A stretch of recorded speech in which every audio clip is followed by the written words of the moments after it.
desa namanya Desa Laren, Kecamatan Bumayu, Kabupaten Brebes, Jawa Tengah. Kebetulan ini hari Minggu ada sebuah ritual kesenian kuda kepang yang akan tampil di Desa Laren ini.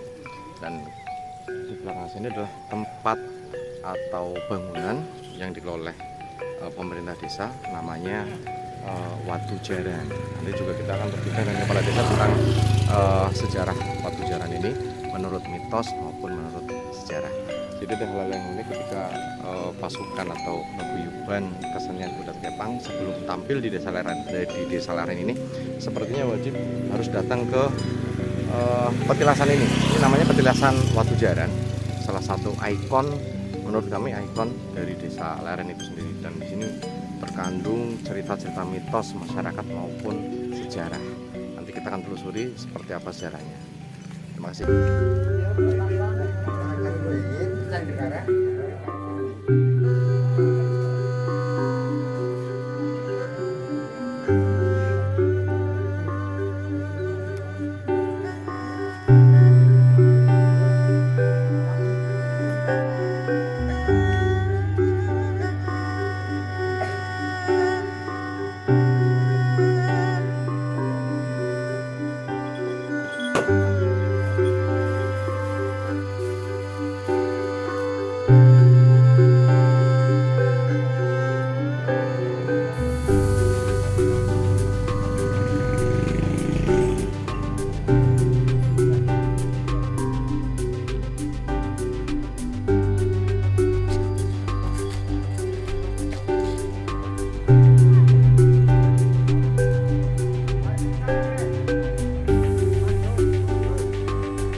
Pemirsa tadi melakukan beberapa ritual memohon doa supaya kegiatan kuda kepang ini berjalan dengan lancar.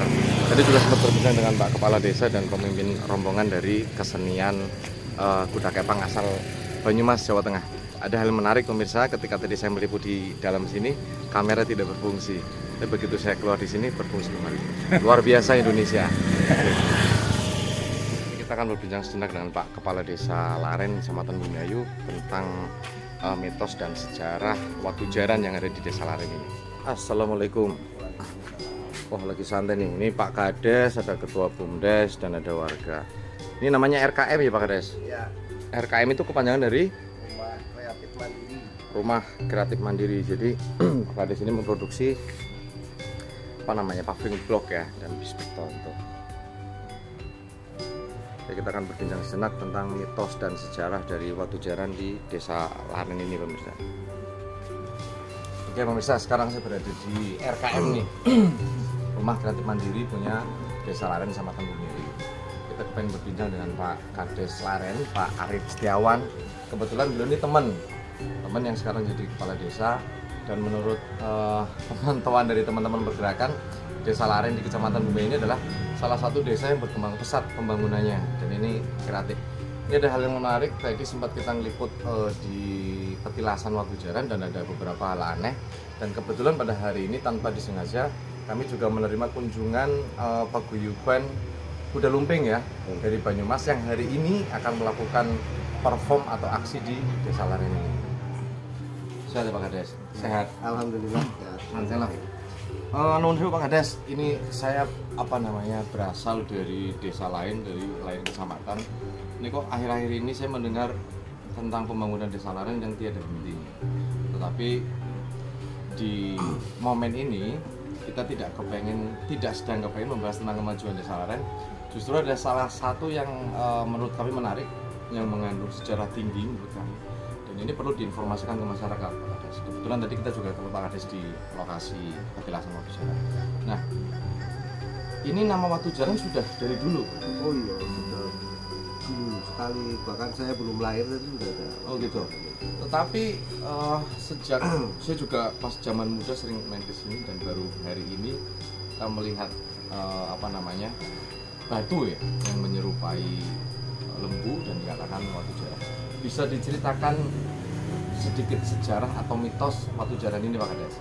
Artinya kalau kita bicara mitos yang berkembang di masyarakat dari zaman dulu itu memang Watu Jaran itu dulunya Dukuh Karangdawa ini terjadi pertempuran, Pak. Pertempuran antara dua kerajaan waktu itu. Ini mitosnya ya. Kemudian ada salah satu kuda yang memang kuda ini kuda yang sakti dengan penunggang yang sakti, kemudian tertebas kepalanya, sehingga kalau kita lihat di Watu Jaran itu kan bentuknya seperti kuda tapi nggak ada kepalanya, Mas. Jadi cerita mitosnya seperti itu ya. Pendalaman itu saya beberapa kali bertemu dengan orang tua ya, sesepuh sini itu saya juga bertanya artinya Watu Jaran itu sejarahnya seperti apa. Ya memang jawabannya seperti itu, Mas. Jadi dulu itu tempat pertempuran dan lain sebagainya. Dan pemirsa, Desa Laren ini juga salah satu desa yang menurut saya unik karena di yang tempat kita berada sekarang udah ikutnya Karangdawa ya. Karangdawa itu katanya ada mitos tidak bisa mengalir air di sini ya. Betul. Berpuluh-puluh tahun di sini tidak ada sumur, pemirsa. Tetapi beberapa tahun belakangan ini katanya menurut informasi dari beberapa sumber sekarang sudah ada sumur di Desa Karangdawa ini. Bisa diceritakan Pak Kades? 2014 itu saya menjabat sebagai kepala desa. Terus di tahun 2015 itu saya melihat sendiri ya bagaimana masyarakat Dukuh Karangdawa itu untuk mendapatkan air itu sangat susah sekali, Pak. Karena sumur itu kalau bikin sumur itu tidak pernah bisa keluar air. Jadi airnya itu hanya tanda hujan saja. Ya waktu itu saya berpikir bagaimana caranya saya harus bisa punya sumur di sini untuk masyarakat. Sehingga pada tahun 2017 itu saya mengajukan program Pamsimas. Nah dari program Pamsimas itu alhamdulillah walaupun awalnya kita memang karena bertentangan dengan mitos ya, banyak warga yang tidak percaya kalau saya bisa bikin sumur dan lain sebagainya.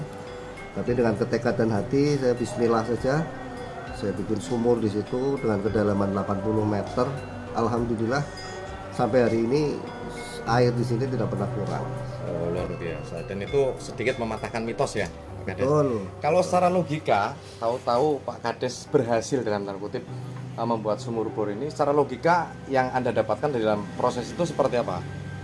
Kenapa kok mitos itu berkembang bahwa di sini tidak bisa menghasilkan air? Secara logikanya gimana Pak Kades? Secara logikanya berawal dari ini cerita juga, Mas, ya, cerita bahwa dulu itu ceritanya di Karangdawa itu adalah sebuah perdukuhan yang pernah mengalami bencana longsor. Bencana longsor bertahun-tahun yang lalu. Iya, beratus-ratus tahun yang lalu mungkin. Nah, itu ada hubungannya ketika saya mengajukan sumur itu melalui proses pertama itu geolistrik, Pak. Geolistrik itu kita mengetahui kultur tanah terus kemudian kedalaman air ya. Saya waktu itu ada 3 titik yang harus kita survei karena untuk alternatif apabila memang di satu titik tersebut tidak bisa ditemukan air. Nah, ada keanehan memang. Nah, yang pertama itu di sebelah SD itu kita cek dengan geolistrik itu di kedalaman 60 meter itu terdapat semacam gua. Jadi ya seperti bunker itu ya, Mas. Nah, itu pengebor tidak berani karena dikhawatirkan di situ itu ada gas beracun. Kemudian kita pindah ke sebelah Candi Watu Jaran. Ya, tapi lagi-lagi di sebelah Watu Jaran itu terkendala karena situasi baru mau masuk saja sudah disambut angin yang begitu besar. Hal-hal yang di luar nalar itu ya. Sehingga dari tim pengebor itu langsung tidak berani. Akhirnya kami putuskan di titik terakhir itu di lapangan kita, di lapangan Watu Jaran itu di Karangdawa sebelah timur. Itu setelah dicek itu ternyata di kedalaman 80 meter itu ada air. Bahkan di pertama itu 120, Mas, 120 meter kedalamannya. Akhirnya ditemukan air di kedalaman 80. Itu prosesnya juga lumayan karena memang banyak keanehan yang terjadi.